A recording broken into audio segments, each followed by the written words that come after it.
جو نان مسلم ہیں، ہندوز ہیں یا دیگر مجھ سے سوال کرتے ہیں کہ بھائی آپ اتنی بھی آپ پیس کی، شانتی کی آپ بات کرتے رہے، ہم آپ کو اس لیے نہیں مانیں گے کیونکہ دنیا میں تو اب مسلم اس کا الٹ کر رہا ہے۔ میں گزارش یہ کرنا چاہ رہا تھا کہ ہمارے ہاں جو پرابلم ہے وہ یہ ہوا ہے کہ جو ٹیکسٹ ہے ریلیجیس مقدس ٹیکسٹ آپ اسے کہہ لیں، مذہبی متن کہہ لیں، اس کی تفہیم میں پرابلمز آئے ہیں، مسائل ہوئے ہیں۔ مثلا ایک حدیث ہے جو نبی کریم صلی اللہ علیہ وسلم سے دو طرح سے نقل ہوئی ہے۔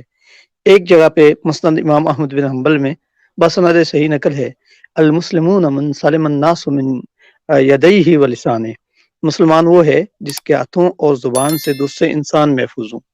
جبکہ دیگر مقامات پہ اس حدیث کو یوں کوٹ کیا گیا ہے، مسلمان وہ ہے جس کے ہاتھوں اور زبان سے دوسرے مسلمان محفوظ ہوں۔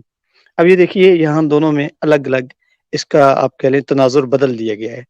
اب بنیادی بات یہ تھی کہ مسلمان وہ ہے جس کے شر سے دوسرے انسان محفوظ ہوں، لیکن ایک مسلم سماج میں جب اس کو بیان کیا گیا ہے تو اس کے ساتھ لفظ کو مسلمان ہی لگا دیا گیا ہے کہ مسلمان وہ ہے جس کے شر سے دوسرے مسلمان محفوظ ہوں۔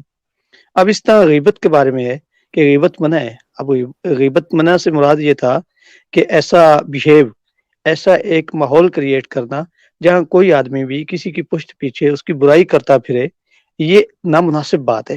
اب اس کا تعلق مسلمان سے نہیں ہے۔ اگر ایک سماج کو ہم نے ٹھیک رکھنا ہے تو اگر پورے سماج کو ہم نہیں بدلیں گے، تبدیلی نہیں لائیں گے تو سماج نہیں بدلتا۔ فرض کریں میرے گھر کے سامنے سے ایک گٹر کی لائن گزر رہی ہے اور اگر اس کے اوپر میں اپنے گھر کے اوپر سے اسے کور کرتا ہوں اور اگلے جو 10 میرے پڑوسیوں کے گھر ہیں وہاں سے میں اسے کور نہیں کرتا، تو آپ کا کیا خیال ہے میرے گھر تک بو آئے گی نہیں آئے گی؟ ڈیفینیٹلی آئے گی۔ جب ہم نے اس بو سے چھٹکارا پانا ہے تو جہاں تک وہ گٹر کی لائن جا رہی ہے، جہاں تک متاثر ہوا جا سکتا ہے، اس سب کو کور کرنا ہوگا۔ تو مذاہب نے بنیادی طور پہ اسی طرح ایک اچھا ماحول کریٹ کرنے کے لیے سبھی انسانوں کے ساتھ ہمدردی، محبت، بھائی چارہ، اخلاق اور اس طرح کے اچھے، یعنی آپ کہہ لیں اچھے سلوک کی تلقین کی ہے۔ لیکن گزرتے وقت کے ساتھ جو پیروکار تھے انہوں نے اس انسان کا مصداق اپنی ہی ذات کو ٹھہرا لیا اور باقی انسانوں کو اس سے وہ مائنس کرتے گئے۔ اس سے تعصب بڑا۔ اور اہم بات جو آپ نے بیان کی، میں اس پہ اپنے بھی 2-4 معروضات پیش کرنا چاہوں گا، وہ یہ کہ ہم جب دوسروں کے خود نیریٹر بن جاتے ہیں، دوسروں کی بات کو بیان کرنے والے ہم خود بن جاتے ہیں، تو اس سے بڑے مسائل پیدا ہوتے ہیں۔ میں ہوں، میں اپنی بات کر سکتا ہوں، کہہ سکتا ہوں، لیکن جو آپ کے ذہن میں ہے اگر میں اس کو ڈسکرائب کرنا چاہوں تو یہ میرے خیال ہے نہ درست ہوگا۔ ہاں اگر میں بیان کروں تو پھر آپ سے ہم آہنگی کر کے بیان کروں، آپ سے پوچھ کے، آپ سے بتا کے، جس طرح ایک وکیل ہوتا ہے کسی آدمی کی جانب سے۔ تو یہ جو دوسرے مذاہب کے لوگوں نے مختلف مذاہب کا تعارف کروایا ہے، اس میں ہمیں تعصب نظر آتا ہے، اس میں ہمیں جھوٹ نظر آتا ہے، اس میں ہمیں یہ نظر آتا ہے کہ انہوں نے اپنے ذاتی رجحانات کو ملحوظ رکھا۔ میں نے مختلف آپ کہہ لیجیے ادیان و مذاہب کا قدر مطالعہ کیا تو مجھے یہ چیزیں محسوس ہوئیں کہ آپ کا جو سورس ہے، سورس آف نالج ہے، وہ کیا ہے۔ آپ نے پرائمری ریسورسز پر اعتماد کیا ہے، سیکنڈری پہ کیا ہے، آپ نے سنی سنائی باتوں پہ ٹرسٹ کیا ہے۔ میں آپ کو بتاؤں، ایک دفعہ میں بی بی سی کی ڈاکومنٹری دیکھ رہا تھا مذاہب کے حوالے سے کہ ان کا عبادت کا طریقہ کیسے ہے۔ تو مختلف مذاہب کا جو طریقہ عبادت تھا وہ میں دیکھ رہا تھا تو مجھے بڑا تعجب ہو رہا تھا اس سے۔ اچھا اچانک جب مسلمانوں کا طریقہ سامنے آیا نا تو اسی تناظر میں دیکھتے ہوئے مجھے وہ بھی عجیب لگنے لگا۔ اب وہ ساری بات تناظر کی ہے۔ ہماری مشکل یہ ہے کہ ہم جب اپنی چیز کو اس کو لائٹ لیتے ہیں، اس کو ہمیں اپنی نادرست چیز بھی ہم اسے درست پیش کرتے ہیں، اس کی تعویل کرتے ہیں، اور دوسروں کی درست بات کو بھی ہم اس طرح پیش کرتے ہیں کہ وہ سرے سے غلط ہو۔ اس سے بہت مشکلات بڑی ہیں۔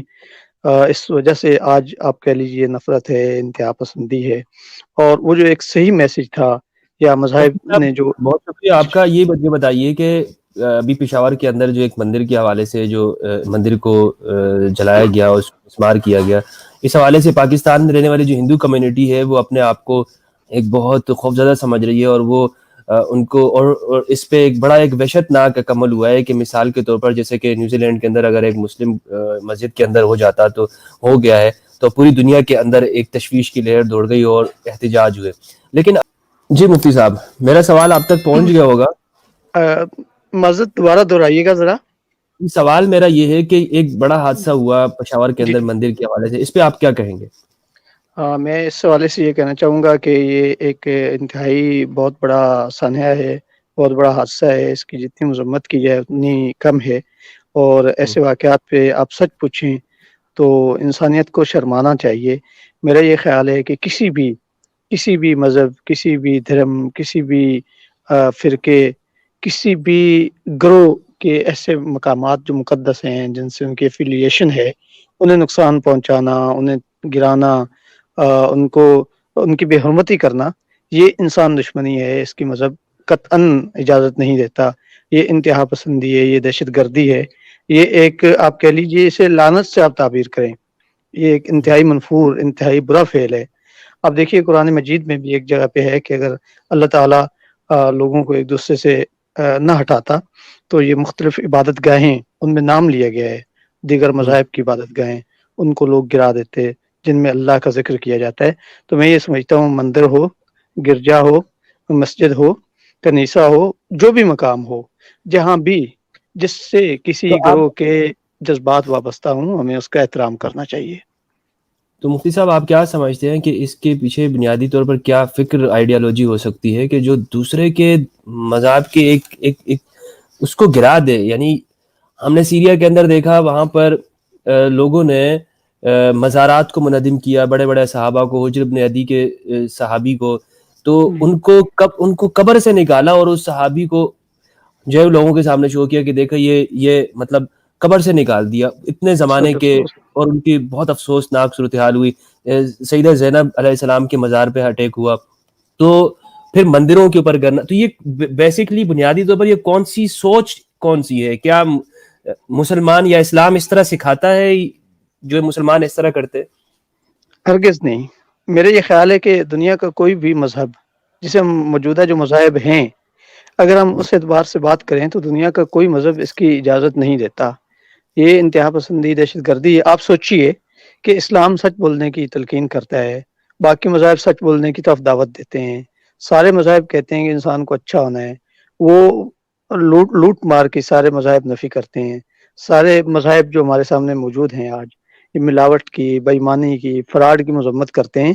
آج آپ دیکھ لیجئے اسی معاشرے میں جہاں ہم رہتے ہیں، پاکستان، جہاں مسلمان بڑی تعداد میں آباد ہیں، آپ اس سماج کو دیکھیے، یہ کیسا سماج ہے۔ اب آپ یہ سوچ سکتے ہیں کہ جن لوگوں نے مذہبی جذبے کے تحت مندر کو جلایا ہوگا، کیا وہ ایسے ہیں کہ وہ سچے ہوں؟ کیا معاشرے میں ان کا لین دین کے معاملات کیسے ہیں؟ مذہب کی تعلیمات تو وہ تھیں کہ آپ کو جھوٹ نہیں بولنا، آپ کو فراڈ نہیں کرنا، آپ کو دھوکہ نہیں دینا، آپ کو لوگوں کا مال نہیں چھیننا، آپ کو برائی کو انجام نہیں دینا۔ یہ وہ تعلیمات ہیں جن پہ مذاہب کا اتفاق ہے۔ اس اعتبار سے آپ دیکھیے، آپ چیک کر لیجئے، آپ سروے کیجئے کہ فراڈ میں، آج ہی میں ایک ویڈیو دیکھ رہا تھا کہ کراچی میں جیلی انڈے بنائے جا رہے ہیں، یہاں سے ہمیں خالص مرچیں نہیں ملتی۔ یہ مسلمان سماج ہے نا، یہاں سے ہمیں نمک خالص نہیں ملتا جو پاکستان میں سب سے زیادہ پایا جاتا ہے۔ تو میرا یہ خیال ہے کہ یہ ایک ذہنیت ہے جو آپ کہہ رہے ہیں کہ ایک دہشت گردانہ ذہنیت ہے، جس کا مذہب سے کوئی تعلق نہیں ہے، جو لوگوں نے خود ساختہ، اس کے بہت سے اسباب ہیں، بہت سے عوامل ہیں، لوگوں کو غلط انٹرپریٹ کیا گیا ہے، مسلسل انہیں لڑنے، مارنے، مرنے پہ تیار کیا گیا ہے، اور ان کے پاس کوئی پازیٹیو ایکٹیویٹی نہیں ہوتی۔ یہ ان کی فرسٹریشن ہے اور یہ ان کی جنونیت ہے۔ یہ اگر ممکن ہو تو ایسے لوگوں کا میرا خیال ہے نفسیاتی علاج یا تھراپی کرنے کی ضرورت ہے۔ یا آپ کہہ لیجئے کہ یہ اگر آپ موو کو آپ دیکھیں تو یہ ایک طرح کا وحشی موو ہے۔ ہمیں نہیں لگتا کہ اس کے اندر کوئی آپ کہہ لیں کہ انسان دوستی ہو، کوئی یہ نارمل لوگ ہوں۔ میں نے خود ویڈیو دیکھی تو مجھے وہ اب نارمل لگتے تھے، ان کی کنڈیشن ایسی تھی۔ ان کو ضرورت ہے، یہ جو ہمارا معاشرہ اتنا انتہا پسند ہو گیا ہے، کہ ان لوگوں کو ان کا باقاعدہ ٹریٹمنٹ کیا جائے، ان کے ایک طرح سے نا آپ کہہ لیں مشاورت کی ضرورت ہے، ماہرین نفسیات کی۔ تو یہ تو معاشرہ دن یعنی بدن آپ یہ بگڑتا جا رہا سمجھتے ہیں کہ یہ جنہوں نے مندر گرایا یا ہے۔ مزار گراتے ہیں، یہ لوگ مینٹلی جو ہے نا وہ مریض ہیں؟ جی میں انہیں جنونی قرار دیتا ہوں۔ یہ جنونی ہیں، یہ پاگل ہیں، یہ شیزوفرینیا وغیرہ ایسی جو نفسیاتی امراض ہیں، یہ ان کے میرے خیال ہے کہ شکار لوگ ہوتے ہیں، جنہیں غلط انداز میں لوگوں نے یرغمال کیا ہوتا ہے، مسمرائز کیا ہوتا ہے، یا ان کے ذہن کو قابو کیا ہوتا ہے، اور ان کو اس طرح استعمال کر لیا جاتا ہے، ورنہ مذاہب کی ایسی وہ جو ایک تعلیمات ہرگز مولانا نہیں ہیں۔ صاحب تھے نا وہاں پہ، مولانا صاحب تھے، انہوں نے اسپیچ کی، انہوں نے کہا مندر گراؤ، یہ شرک ہے، نہیں ہونا چاہیے، اور مسلم کنٹری کے اندر، پھر اس کے بعد لوگ آ گئے، تو وہ تو ایک ایمان سمجھ کے انہوں نے کیا ہے، وہ تو یہ نہیں کہ ہم جو ہے وہ تو اس لیے کیا، انہوں نے ایک بہت بڑا کام کیا ہے. کہتے ہیں کہ آپ حضور نے بھی ایسا کیا تھا، حضرت علی نے بھی ایسا کیا ہے. یہ تو ان کی ایک طرح کا جھوٹا دعویٰ ہے. نبی کریم صلی اللہ علیہ وسلم نے کسی عبادت خانے کو، عبادت گاہ کو مسمار نہیں کیا، نہ حضرت علی علیہ السلام نے کبھی کیا، نہ تعلیمات اہل بیت علیہ السلام میں ایسا کچھ مذکور ہے. اگر ہے تو انہیں اس پہ دلیل دینا چاہیے. میں پھر گزارش کروں گا کہ جو نبی کریم صلی اللہ علیہ وسلم اور اسلام کی تعلیمات میں مسلم ہے، یقینی ہے، وہ جھوٹ نہ بولنا ہے، فراڈ نہ کرنا ہے، دھوکہ نہ دینا ہے، وہ یہ ساری باتیں ہیں. آپ چیک کر لیں، کرک میں جا کے دیکھ لیں کیا ریشو ہے، ملاوٹ کی کیا ریشو ہے، جھوٹ نہ بولنے کی کیا ریشو ہے، انسان دوستی کی کیا ریشو ہے. اسلام میں تو یہ ہے کہ آپ کو پڑوسیوں کا خیال کرنا ہے، آپ کو لوگوں کا خیال کرنا ہے. تو ان سب معاملات کو آپ دیکھیں کیسے ہیں، آپ کے سامنے آ جائے گی ساری صورتحال. یہاں تو ہمارے یہاں مذہبیت کو محدود کر دیا گیا ہے. جو مولوی کا تصور دین ہے وہ بہت محدود ہو گیا ہے. اس نے سکاڑ کے انتہائی اس کو کم کر کے اس سے نعرے بازی اور ان چیزوں تک لے کے آ گیا ہے. ہمیں سوچنا ہے کہ ہمارا جو مذہب ہے، جو دین اسلام ہے، کیا وہ یہ چند نعروں پر موقوف ہے؟ سر تن سے جدا اور دو چار اور نعرے ہیں. اچھا، ایک تو اور مجھے کبھی کبھی ڈر لگتا ہے کہ مولوی نے جو تصور دین کا بنا دیا وہ کتنا بھیانک ہے، جس میں اس کے جو سلوگنز ہیں ان کا آغاز یوں ہے، سر تن سے جدا، یعنی اس میں مار پیٹ کے علاوہ کچھ ہے ہی نہیں ہے. اس کے سلوگنز جو نہ مانے وہ بھی کافر. اب دیکھیے یعنی کیسے خطرناک، کیسے خوفناک، کیسے انسانیت دشمن سلوگنز بنائے گئے ہیں. جبکہ ادھر سے کیا تھا، اقرا بسم ربک الذی خلق. یہ اب کتنی پیاری بات تھی کہ آپ کو پڑھنا ہے. قرآن کا آغاز تو یہاں سے ہو رہا ہے، آپ کو پڑھنا ہے، آپ کو علم حاصل کرنا ہے. یہ اچھا کون مفتی سا صاحب، اسلام ہے جس کا آغاز مجھ انہوں سے نے یوں کر جتنے رکھا ہے؟ بھی جو ہمارے جو نان مسلم ہیں، ہندوز ہیں یا دیگر، مجھ سے سوال کرتے ہیں کہ بھائی آپ اتنی بھی آپ پیس کی، شانتی کی آپ بات کرتے رہے، ہم آپ کو اس لیے نہیں مانیں گے کیونکہ دنیا میں تو اب مسلم اس کا الٹ کر رہا ہے، تو کیسے ہم بتائیں گے کہ جی ہاں واقعی اسلام شانتی کا ہے؟ میرا یہ خیال ہے کہ ہمیں اس حوالے سے دیکھنے کی ضرورت ہے کہ جو ہمارے ہاں ماحول بنا ہوا ہے، اس میں بہت حد تک جہالت کا ملدخل ہے، اور کچھ سیاسی عوامل بھی ہیں، دیگر عوامل بھی ہیں. آپ دیکھیے میری نظر میں جو ہم نے ابھی تک چیزوں کو دیکھا، سب سے زیادہ جس میں چیزوں کا احترام کرنا، انسانی جان کا احترام کرنا، وہ بدھزم کی تعلیمات میں نظر آتا ہے. ہم نے برما میں دیکھا کہ بدھوں کو کہ وہ متشدد ہوئے، انہوں نے روہنگیا کا قتل عام کیا، اور وہ مسئلہ خالص مذہبی نہیں تھا، وہ اس کے پیچھے آپ کہہ لیجئے نسلی مسئلہ بھی تھا. تو میرا یہ خیال ہے کہ پاکستان ہو یا انڈیا ہو یا برما ہو یا یہ دیگر ممالک ہوں، یہاں پہ ہماری ایک مشکل یہ ہے کہ اس سے مذہبی مسائل نہیں ہوتے، اس کے ساتھ ان کے دیگر پہلو بھی ہوتے ہیں، سیاسی عوامل بھی ہوتے ہیں، نسلی عوامل بھی ہیں، لسانی بھی ہیں، مختلف چیزیں. اور سب سے بڑا جو عامل ہے وہ جہالت ہے، جس نے ان سب چیزوں کو نا ایک آپ کہہ لیں کہ اور بڑھاوا دیا ہے. تو دونوں طرف ہمیں لوگ ایسے نظر آتے ہیں. جی جی جی آپ تو فرمائیے، آپ کہہ رہے تھے کہ بڑا عنصر جو ہے وہ جہالت ہے. جہالت ہے. اسی وجہ سے لوگ، کیونکہ یہ پڑھے لکھے نہیں ہوتے، یہ لوگ جاہل ہوتے ہیں اور انہیں آسانی سے استعمال کیا جا سکتا ہے. تو ہم یہ دیکھتے ہیں موو بلانچنگ.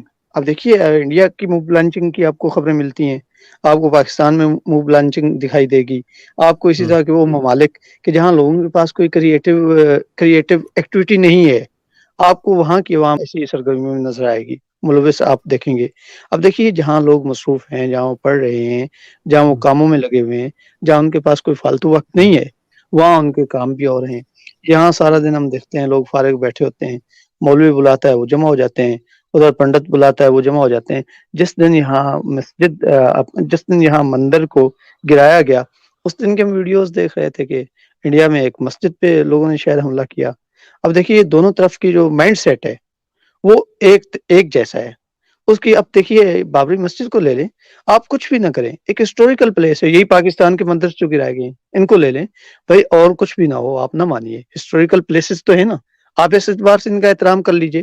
دنیا ان کو اپنا تاریخی ورثہ قرار دیتی ہے، اور ہم کیسے ممالک ہیں، ہماری عوام کیسی ہے، ان کی سوچ کیسی ہے کہ یہاں پہ میں دیکھتا ہوں گلی محلے میں یہ اٹک گیا، جو پاکستان کا ڈسٹرکٹ اٹک ہے، اس میں بہت تاریخی مندر ہیں، ویران پڑے ہیں بھئی، اور کچھ نہیں، آپ اس کا احترام نہیں کر سکتے کسی وجہ سے. تو ایک ہسٹوریکل عمارت تو ہے،